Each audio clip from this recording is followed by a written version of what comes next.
दोस्तों हम बता रहे 3 बैंकों का जिक्र करेंगे। 3 बैंकों में अगर खाता है तो ये वीडियो आपको देखना बहुत जरूरी है। तीनों बैंक सरकारी है दोस्तों। तीनों बैंकों आपको वीडियो पूरी देखना, बिना वीडियो देखे आप कह देते हैं कि आपने ये गलत बता दिया, ये सही बता दिया।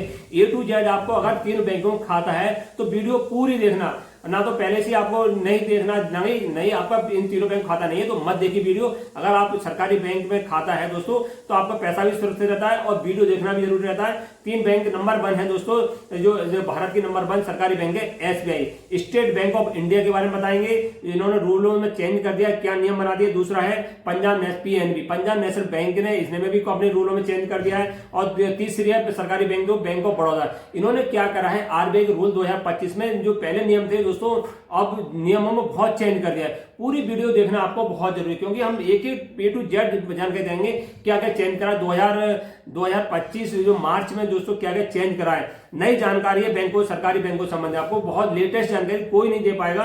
क्या है, तीनों बैंकों द्वारा बदलाव किए गए। जो तीनों बैंक है, जो सरकारी बैंक है, इन्होंने अपने रूलों में बदलाव कर दिए। जो रूल्स पहले थे मार्च से पहले, यानी आपको जनवरी फरवरी 2025 में थे या 24 में थे, जो बदलाव करें बहुत जरूर, बदलाव आपको जानना बहुत जरूरी है। आप जान पाएंगे तभी आपको कुछ लाभ हो सकता है, नहीं तो आपको बहुत ज्यादा घाटा हो सकता है।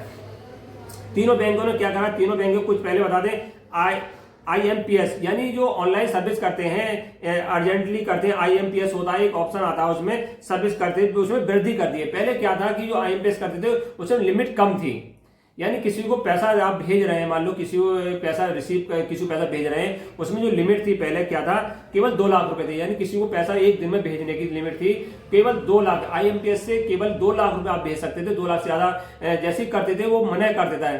तो अब तीनों बैंकों ने क्या लिमिट बढ़ा के 5 लाख कर दी, जिससे व्यापारी गण है दोस्तों उन्हें बहुत फायदा होने वाला है। मान लो किसी व्यापारी को IMPS से पहले 2 लाख रुपए भेजने पड़ते थे, 2 दिन 5 लाख के लिए 3 दिन लगते थे। अब क्या है दोस्तों, एक दिन में ही 5 लाख रुपए व्यापारी इसे भेज सकते हैं। व्यापारी के लिए बहुत फायदा है, यानी व्यापारी के लेन देन इसके बढ़ोतरी होगी, उनका व्यापार बहुत ज्यादा बड़ा होने वाला है। उन लोगों की फायदा होगा जो बड़ा लेन देन करते हैं, छोटे को कम फायदा होगा।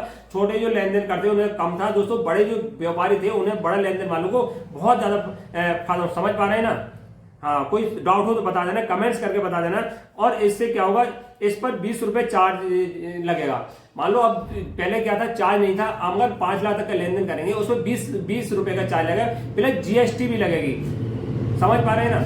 तो उसमें GST भी लगेगी और 20 रुपए का चार्ज के साथ GST लगे, लगभग उसमें हो जाएगा आपका 21-22 रुपए के। अगर 5 लाख तक करते हैं तो आपके अकाउंट से कट जाएंगे। फिलहाल तो ये अपडेट करा है तीनों बैंकों ने इस पर। और क्या है, कुछ बैंकों न्यूनतम बैलेंस, जो कुछ बैंक हैं दोस्तों क्या कि न्यूनतम बैलेंस था जिन बैंकों ने, अब ग्रामीण क्षेत्रों में देखा होगा केवल 500 में आपका जो अकाउंट है, एक तो फ्री वाले अकाउंट होते हैं, कुछ होते हैं पैसे वाले कि 500 रुपए से खुला है, 1000 से खुला है। जो ग्रामीण बैंक थी उसमें बैलेंस, मिनिमम बैलेंस की सीमा थी 500 रुपए था, बहुत बढ़िया था। अब उसमें बढ़ा के वृद्धि कर दी, यानी ग्रामीण बैंक जो PNB हो या बैंक ऑफ बड़ौदा हो या आपकी SBI हो, अब ग्रामीण बैंक खाता है तो आप सतर्क हो जाइए, उन्हें बहुत घाटे होने वाले। 1000 रुपए सीमा कर दिए। कुछ तो हमारे ग्राहक ऐसे होंगे बेचारे पूरे महीने में 1000 रुपए का लेन देन नहीं कर पाते।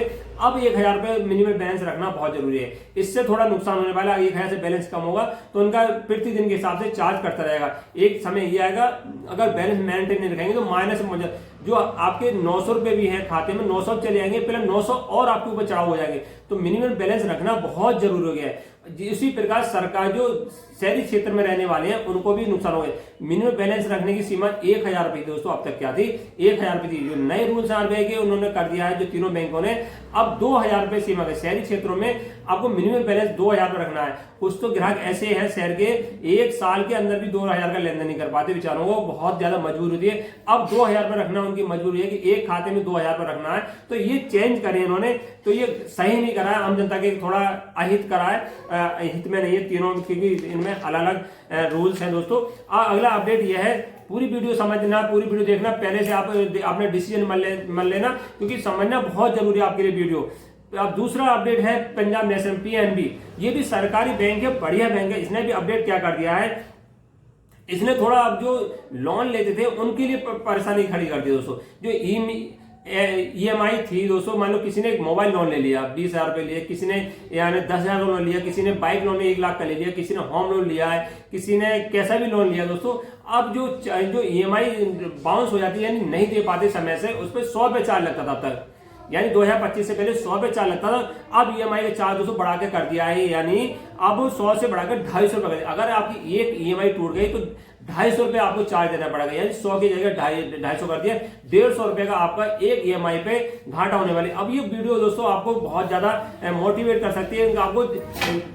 आपको क्या करना है, EMI नहीं टूटने देना है। EMI टूट गई तो आपको 150 रुपए जो घाटा पड़ेगा, तो EMI टूटने पे 150 रुपए का घाटा है, 250 रुपए आपको चार्ज देना पड़ेगा। तो ध्यान रखें, अगर आपका क्रेडिट कार्ड है या होम लोन हो गया या आपका वाहन है, किसी प्रकार का लोन है, तो आपको एक EMI टूटने पर 250 रुपए बैंक चार्ज लेगी। और क्या है, KYC।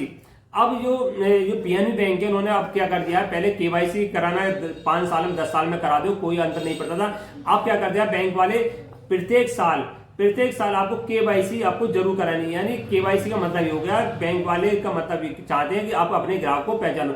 RBI के रूल्स है, KYC ये कराते कि अपने ग्राहक को पहचानो, कहीं ग्राहक ऐसा नहीं फ्रॉड हो गया या ग्राहक मर गया है या कहीं चला गया है, उसका खाते कोई अपडेट कर रहा है, तो बैंक वाले अब ये RBI कहता है कि जो बैंक है वो अपने ग्राहकों को बुलाइए, उनसे फेस टू फेस बात करिए, उनके आधार कार्ड पैन कार्ड लिए। तो KYC अगर आपने KYC 1 साल में नहीं कराई तो अब उसका होगा क्या कि आपका जो अकाउंट है अनएक्टिव कर दिया जाएगा। ना तो किसी प्रकार का UPI कर पाएंगे, ना तो किसी प्रकार से लेन देन कर पाएंगे।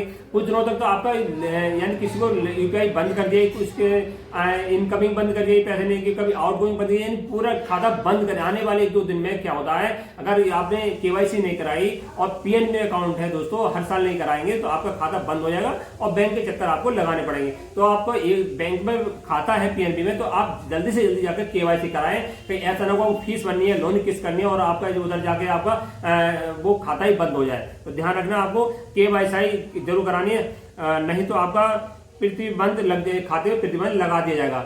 दूसरा अपडेट है बैंक ऑफ बड़ौदा BOB, इन्होंने अपना भी क्या करा है, जो चेक था उसके लिए बहुत ज्यादा सतर्कता जारी की है। पहले क्या था, चेक से संबंधित कोई रूल्स नहीं थे कि आप 10 लाख का चेक काट 20 लाख का, तो बैंक वाले आपने जमा करा, चेक किसी को दिया, वो आराम से क्लियर हो जाता था। अब क्या कर दिया कि 5 लाख से अधिक चेक है तो बैंक को आपको पहले देखना, ध्यान से सुनना पूरी बात को। पहले आप वीडियो छोड़ के जाने वाले हैं, ऐसा मत करना, पहले ध्यान से सुनना, वो तब जाना वीडियो छोड़ के, ना ज्यादा अधूरी जानकारी लेंगे और बाहर जाकर बांटेंगे कि हमने ये वीडियो देखी, तो पूरी वीडियो देख के जाना। तो अब क्या था कि इसमें जो चेक था, चेक पहले 5 लाख के दे दिए, 6 लाख के, कोई भी अंतर नहीं पड़ता था और क्लियर हो जाता। अब कोई बैंक ऑफ बड़ौदा में चेक काटेगा 5 लाख का, तो पहले बैंक वालों को सूचना देनी पड़ेगी, हम इस व्यक्ति को 5 लाख का चेक काट रहे हैं। अगर आपने चेक काट दिया तो चेक आपको क्लियर नहीं होगा, ध्यान रखना। अगर आप 5 लाख से अधिक जो मार्च 2025 बाद बैंक ऑफ बड़ौदा में चेक काट रहे हैं, तो आपको बैंक को सूचना देनी पड़ेगी, इस व्यक्ति को हम 5 लाख का चेक काट रहे हैं। ये नई अपडेट है बैंक ऑफ बड़ौदा की। अगली है UPI। जो बैंक ऑफ बड़ौदा में UPI करते थे उसकी लिमिट थी, यानी एक दिन में 1 लाख रुपए थी, अब उसे बढ़ाकर 1.5 लाख कर दिया है। यानी UPI के माध्यम से आप किसी को अब 1.5 लाख रुपए तक भेज सकते हैं। पहले 1 लाख की लिमिट को बढ़ा दिया है, 50,000 रुपए और बढ़ा दिया है।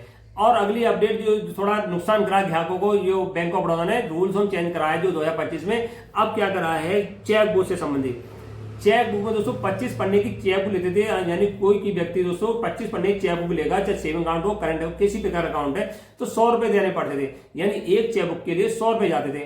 अब क्या हो गया कि उसके लिए 150 रुपए आपको देना पड़ेगा, यानी चेक बुक लेंगे बैंक ऑफ बड़ौदा से तो आपको 150 रुपए देने पड़ेंगे, यानी अब 50 रुपए आपको चेक बुक के लिए अधिक देने पड़ेंगे दोस्तों।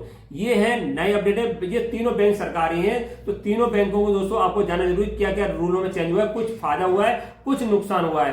तो नुकसान तो ज्यादा हुआ है, फायदा कम हुआ है, क्योंकि जो बड़े लोग व्यापारी उनके लिए थोड़ा बहुत फायदा हुआ है और छोटों के लिए दोस्तों फायदा कम। नमस्कार साथियों।